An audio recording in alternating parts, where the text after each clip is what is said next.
This is the box latch.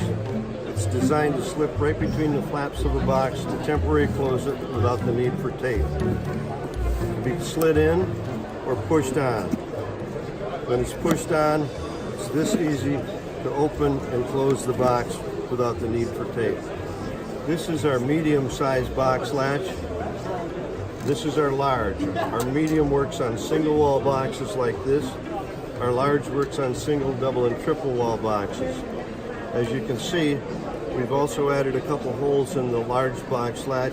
That's so it can be hung right on a peg, or add an anchor that I'll demonstrate right now. And the anchor is attached, goes right through the wall of the box, stays attached to the box. It can be used as a single anchor, or it can be used in a situation like this box where it has two anchors on the bottom, one anchor on the top, and the box will be reused several times.